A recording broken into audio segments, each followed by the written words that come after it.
Well, good afternoon. This is what we're going to be making today. Well, yesterday and today. This beef bourguignon in a cheesy mash.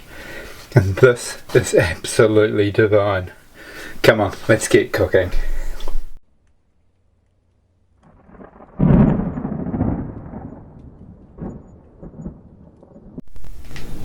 Right, before I get going on my beef bourguignon today, I'd like to say a big shout out to all my viewers and particularly my subscribers who have been so loyal. I get hundreds of comments from different recipes as the years roll by. We're up to year 4, the end of year 4 now.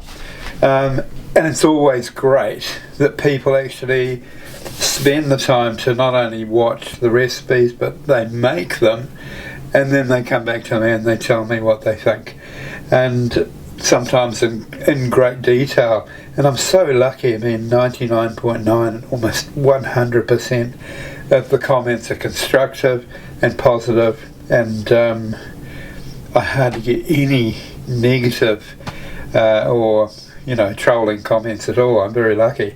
So it's an absolute pleasure to cook these recipes for you people, and I love the contribution that you make to the channel. So a big shout out to you.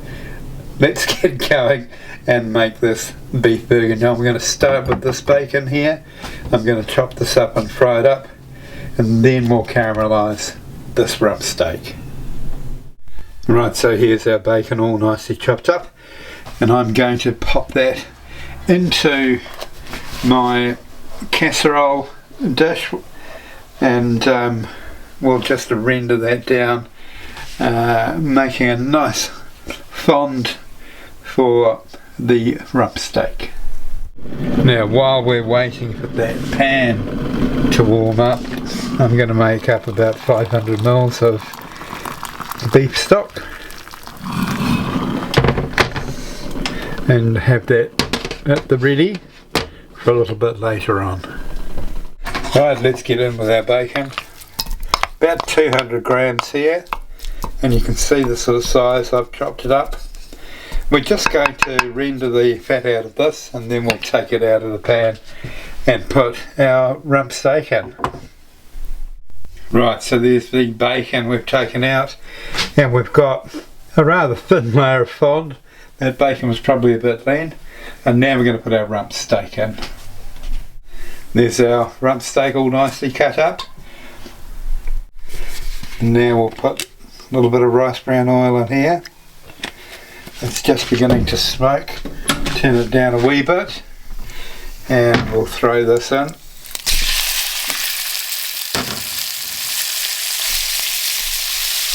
Caramelise this as much as possible.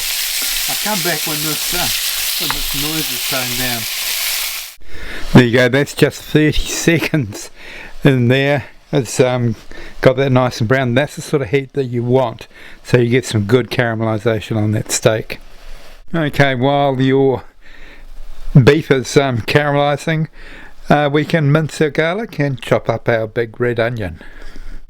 Well, we've got a decent amount of fond there on the bottom of the pan. Time to remove that rump steak, and then we can put our onion and our garlic in. Right, before we do that though, let's get some colour on these mushrooms. So you want about 2 tablespoons of butter.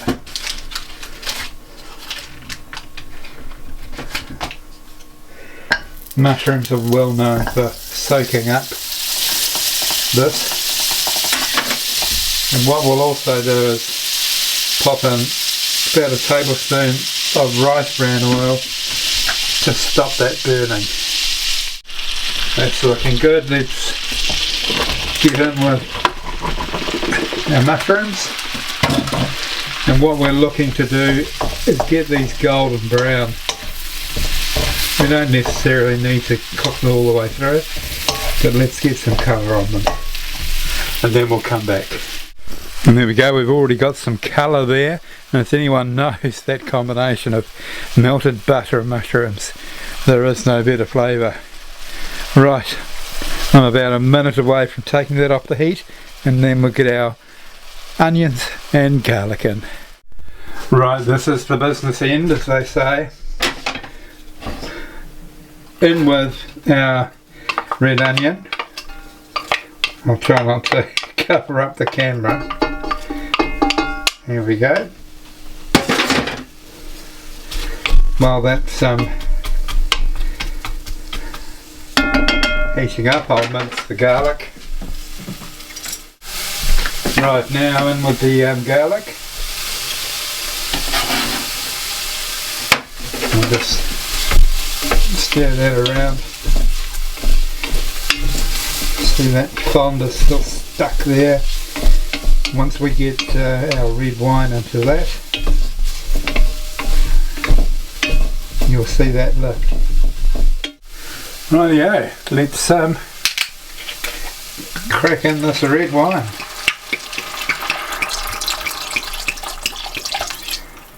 We want about 375 mils. That's about it.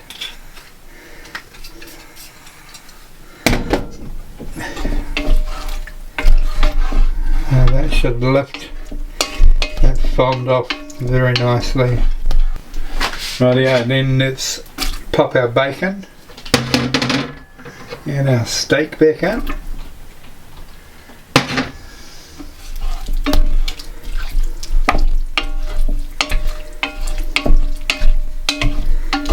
Beautiful, absolutely beautiful. And now let's get our stock that we made previously, and let's add that in too. Rightio, I'll come back in a moment and we'll add our herbs.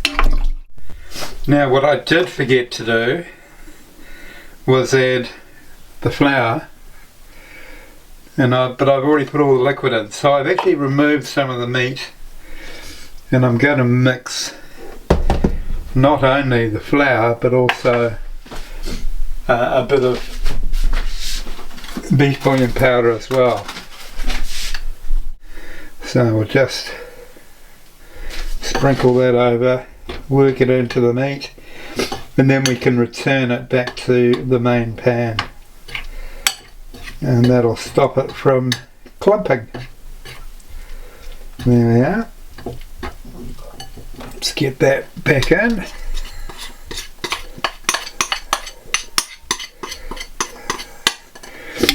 This will give us a much thicker gravy. Right, now we'll get our carrot and we'll pop that in as well. There we are, there's our carrot all nicely chopped up. And in we go.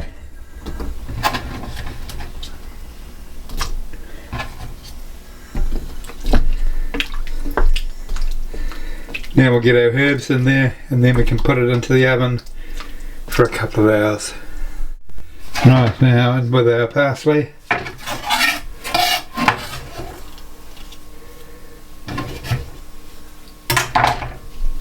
There we go. Now some fresh thyme.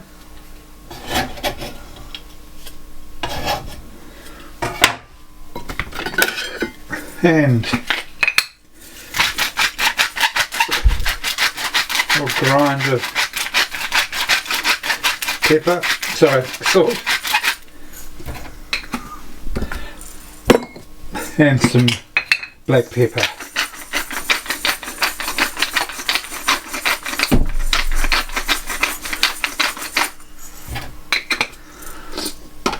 Now I'm going to leave this overnight to cool, so I'm only going to put it in the oven for about 2 hours with a cover on.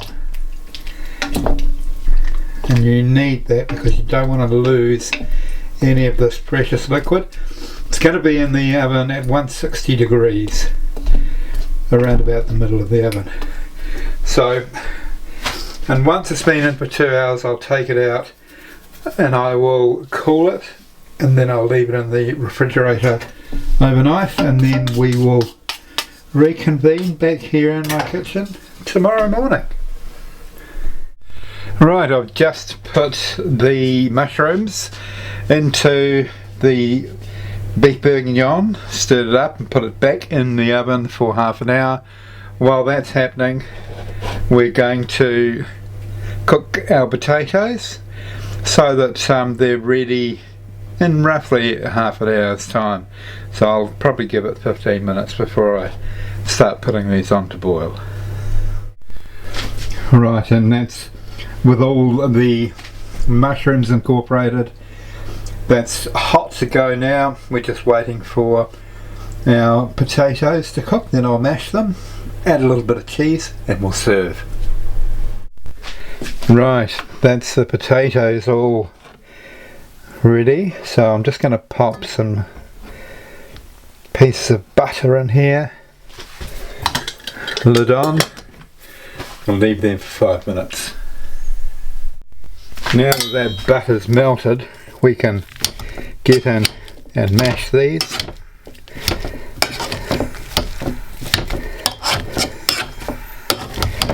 And then I'll add a bit of milk.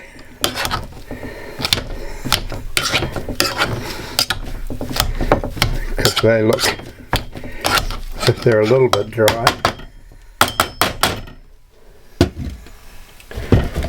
I've added a little bit of milk there, just a tiny bit, and some cheese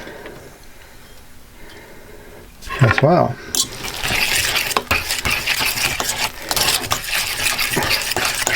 Now I'm not making these fluffy and silky smooth. I want some lumps in there. Now I'm going to line my bowl with some potato, and I'll put the beef bourguignon in the middle and then garnish it with parsley. There you go, there's our potato, and now I'm going to put the beef bourguignon in the middle. Right, so we'll put a little bit of parsley on the top here, and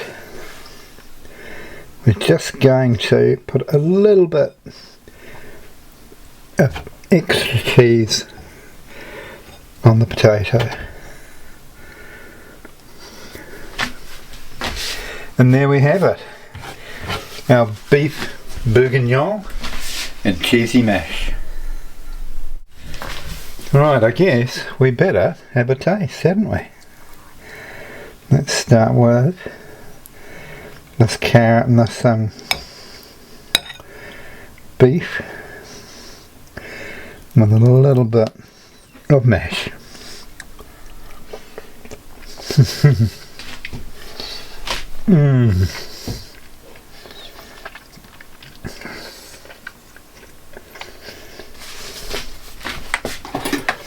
Wow,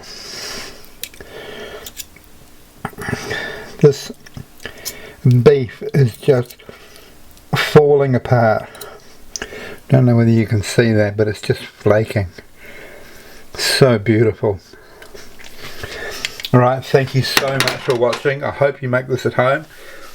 It is somewhat long, but very, very rewarding. Okay, I will catch you on my next recipe.